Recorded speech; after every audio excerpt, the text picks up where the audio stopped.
Hello you guys, in today's video I will walk you through two-factor authentication bypass vulnerability I have found on a target. So for this video, let's call the target reacted.sky because I don't have access to share the PLC with you guys, which is the proof of concept.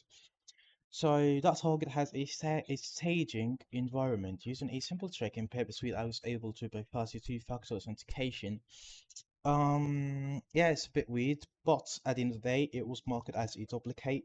So still, this is a great example of how minor client-side tweaks can reveal major flaws. So let's break it down. All right. First things first, I followed pip suite and the pip interception. Not firstly, before that, I went to scope,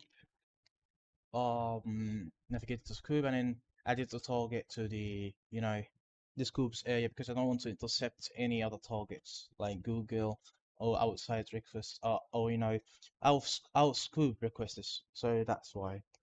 Right then, I navigated to the login page. I logged in with a valid account, but to complete the two-factor authentication step. At this stage, when you try to access protected routes like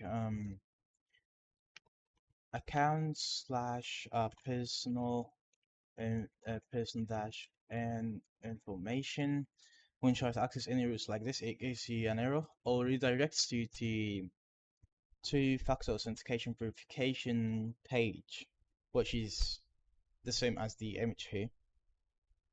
So the server responded within for one unauthorized. So here, when it gets interesting, I use pip suite match and replace feature and the proxy options match and replace. Wait, hold on.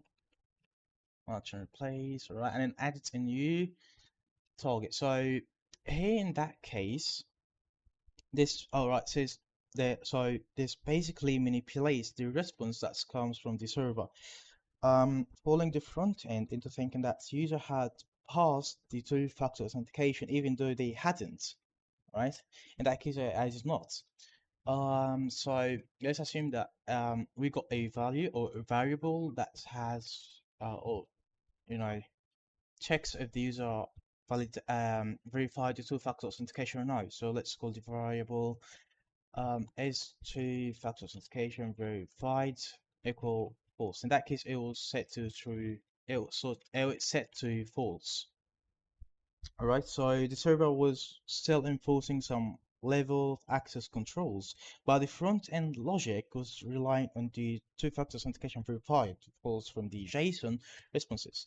So in that case, what happened? I manipulated the response that's come from the server and any false value set it to true or replace or match any false value and set it to true. So in that case, an example, match any false value and set it to true.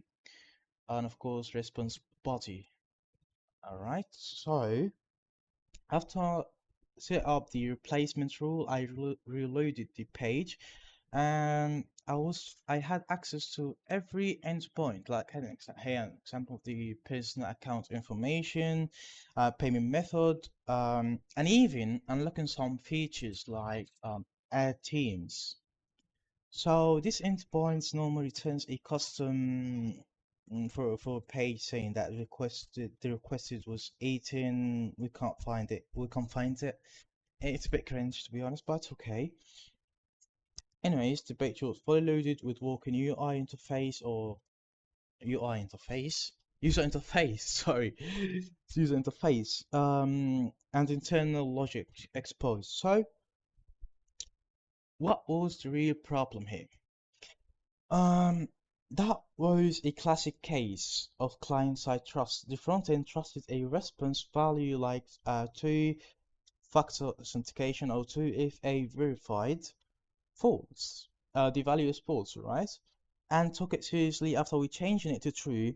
There was no proper revalidation on the back end. It should have enforced access to these endpoints only if the user had truly passed the two-factor authentication. Instead, the logic depended on the client JSON, which is, absolutely spoofable.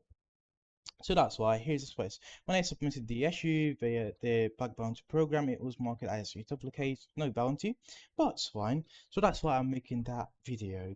Of course, I have submit a full proof of concept or PoC, but I cannot share it with you guys. A video and stuff I cannot share it with you, unfortunately, but it's absolutely fine. So, even though it was marked as duplicate, it's still um a solid find. It proves how something is as small as modifying false to true, and the response can cause serious security issues of if backend controls are weak. So, if you found this breakdown useful, drop a like. Nothing else, bro. This is a bit cringe, but it's absolutely okay. Right, guys, that was for today's video. Hopefully doing great. Nothing else, bro. I can't even do that shit.